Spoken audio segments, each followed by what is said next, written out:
मनाया 3 बार, और मुझे यकीन है कि चौथी मर्तबा भी इंशाअल्लाह ताला अहमद बलाला।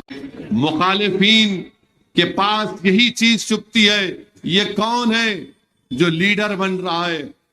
मुखालिफत इसी बुनियाद पर की जाती है, चाहे कांग्रेस हो या आरएसएस हो, वो हरगिज ये नहीं चाहते कि आप या अक़लियतें लीडरशिप के पोजीशन में आ जाए। हाँ, मजहबी लीडर को बर्दाश्त कर लेंगे, मगर कभी भी सियासी कायद को बर्दाश्त नहीं करेंगे, कभी भी बर्दाश्त नहीं करेंगे।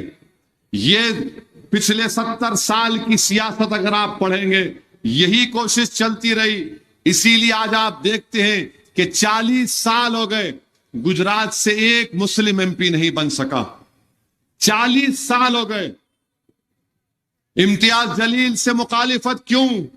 क्योंकि इम्तियाज जलील ने 19 साल के शिवसेना के एमपी को हराया तो मजलिस बी टीम हो गई।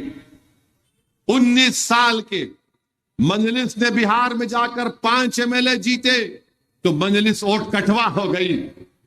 महाराष्ट्र से मुफ्ती इस्माइल को, जो दारुल देवबंद के आलिम दीन है, वो एमएलए बने मजलिस के तो मजलिस खतरा हो गया उनके लिए। धूलिया से शाह साहब जीत गए तो बोले ये क्या हो रहा है, किस पर इल्जाम लगता जिना का, मुझ पर लगता है। जबकि हमने जिना के पैगाम को ठुकराया, हमने जिना के पैगाम को नहीं माना। हमारे बुजुर्गों ने 2 नेशन थ्योरी को हमने रिजेक्ट किया, कॉम्पोजिट कल्चर को हमने माना। इसीलिए मजलिस पर इल्जाम लगाए जाते हैं। मेरे अजीज दोस्तों और बुजुर्गों, ये लड़ाई एमएलए की भी है, ये लड़ाई लीडर को और मजबूत बनाने की लड़ाई है। ये लड़ाई हमारे मरकज सियासी को मजबूत बनाने की है। ये लड़ाई हमारी सियासी क़ियादत को मजबूत बनाने की लड़ाई है। क्योंकि याद रखो, अकबर बाग के चौरस्ते पर कानून नहीं बनता, तेलंगाना की असेंबली में आपके लिए कानून बनता है।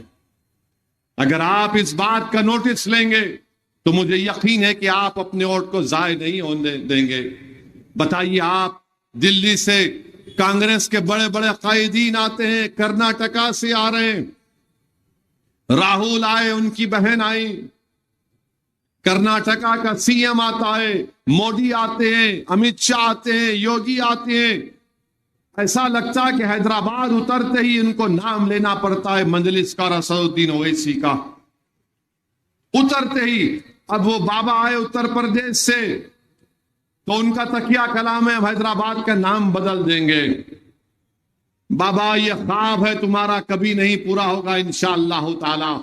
हैदराबाद नाम था और सुबह कयामत तक हैदराबाद ही नाम रहेगा इंशाअल्लाह ताला। अमित शाह बोलते रिजर्वेशन बंद कर देंगे। क्यों बंद करेंगे? बर्दाश्त नहीं करते कि एक गरीब मुसलमान का बच्चा, मुसलमान को नहीं, मुसलमानों में जो बैकवर्ड क्लासेस है उनको मिलता है, वो बच्चा डॉक्टर बन रहा है। ऑटो ड्राइवर की बेटी इंजीनियरिंग कर रही है, उसके बाद आरडीओ बन रही है, नर्स है, टीचर है। तो अमित शाह और मोदी बोलते नहीं, इनको हम ताकतवर होने नहीं देंगे, इनको कमजोर रखेंगे। कांग्रेस भी यही चाहती है कि कमजोर रखो इनको। कांग्रेस क्यों मुखालिफत करती है, बीजेपी क्यों मुखालिफत करती है? एक तो आपकी सियासी लीडरशिप ना बने और आप सिर्फ वोट देने वाले बन जाए। आप एक एटीएम की मशीन है कि जब वोट इलेक्शन आता तो मारो पासवर्ड, और एटीएम का पासवर्ड क्या है? तुम्हारी जान खतरे में है, जिंदगी मौत का मामला है, मारो एटीएम में।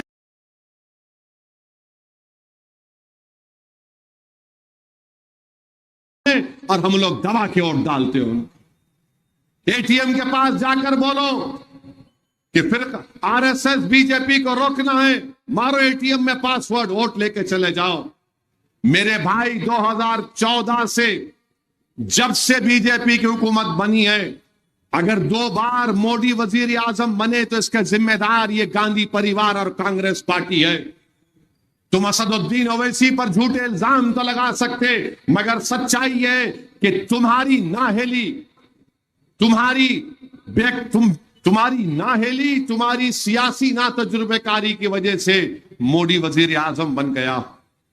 500 सीट पर मुकाबला आप करते हैं, 45 और 55 आप जीतते हैं। और बेशर्मी की हद यह है कि जो जमात 3 पार्लियामेंट की सीट लड़ती है तुम उस पर इल्जाम लगाते।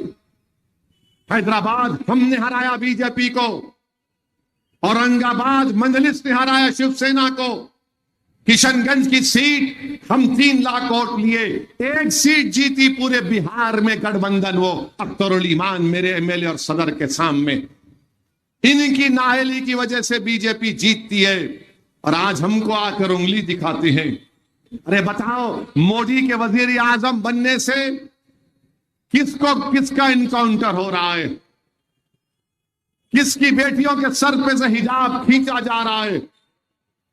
किसके घर पर बुलडोजर चलाया जा रहा है? किसके बच्चों को जेल में डाला जा रहा है? किस बुजुर्गों की दाढ़ियों को खींचा जा रहा है? किसको ट्रेन में नाम पूछकर गोलियां मारी जा रही? बताओ, क्या राहुल गांधी का घर तो था? क्या ये कांग्रेस के कायदीन को गोलियां मारी गई? क्या इनकी बेटियों के सर से हिजाब खींचा गया? नहीं, मेरा वजूद खतरे में आ गया इन लोगों की नाअहली की वजह से। मेरे भाई, ये क़यादत है आपकी यहां पर। मैं आज नहीं हूं, कल मर जाऊंगा, आप भी नहीं रहेंगे, मगर जमात तो रहेगी ना। ये जमात के दुश्मन है, ये इत्तेहाद के दुश्मन है, ये तुम्हारे सियासी शऊर के दुश्मन है, ये तुम्हारी सियासी दूरंदेशी के दुश्मन है। इसीलिए मंसूबे बनाए जा रहे हैं मजलिस के खिलाफ।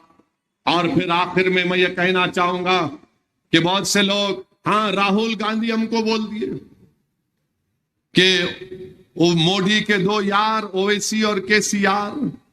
राहुल गांधी, याद रखो, हमारे हैदराबाद में बुजुर्ग बोलते बच्चों को, जब बच्चा शरीर हो जाता, मैंने अदब के दायरे में रह के बोल रहा हूं, मैं ज़ाब्ते अखलाक के दायरे में रहकर कह रहा हूं, बुजुर्ग बोलते बच्चे को, बेटा ये उम्र नहीं है दीवार कूदने की, छत डाल ले। देखो पूरे बुजुर्ग मुस्कुरा रहे, समझ गए उन्होंने मैं क्या बोल रहा हूं। तुम 50 प्लस हो गए, ये यार यार की बात मत करो, अकेले मत गुजारो। अकेलापन इंसान को बहुत बुरे ख्यालात लेके आता। आप हमको बोल रहे राहुल तुम्हारे 2 प्यार, एक इटली एक मोदी। इटली क्योंकि आपकी वालदा वहां से आई, और मोदी, राहुल गांधी मोदी की ताकत है, जहां इन्हों जाते उनको जिता के आते, मगर इन्हों शेरवानी की तरफ देखते। और फिर कांग्रेस पार्टी बहुत वादे कर रही, मामू भी कर रहे। कांग्रेस पार्टी बोल रही हम 500 में देते सिलेंडर, मामू बोल रहे 400 में देता हूं। कांग्रेस पार्टी बोल रही हम 2500 देती औरतों के अकाउंट में, मामू बोल रहे 5 साल में 5000 कर देता हूं मैं।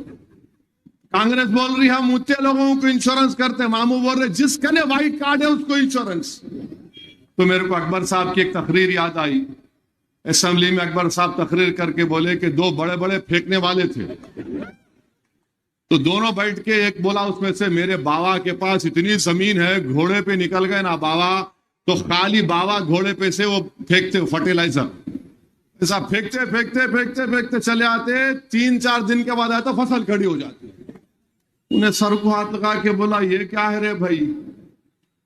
तूने वो सोचा मैं क्या बोलूं, तूने बोला मैं अकबर साहब के घर पे खड़े, अकबर साहब बोल दिया है, अकबर साहब के घर पे खड़े रह के बंबू लेता हूं मैं, और बंबू लेके अंबरपेट से तारे को खींच के अकबर साहब के घर पे ला लेता हूं। कहीं को नहीं, हमारे बाबा का मूड ऑफ था।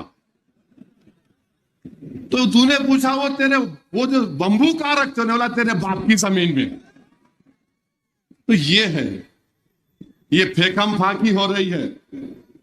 गारंटी क्या है? गारंटी तुम्हारा इत्तेहाद है, गारंटी क्या है? तुम्हारी सियासी ताकत है, गारंटी क्या है? तुम्हारी क़यादत है, गारंटी तुम्हारी आवाज है, गारंटी क्या है? तुम्हारी दीनी हमियत है। ये गारंटी है। ये सब काम में आने वाली नहीं है। आपके नुमाइंदों को कामयाब करिए, मजलिस के लिए दुआ करिए, इस असेंबली इलेक्शन में मजलिस के 7 MLA जीते और जुबली हिल्स राजनगर से कामयाबी मिले। बहुत बहुत शुक्रिया। अस्सलाम वालेकुम। कल का जलसा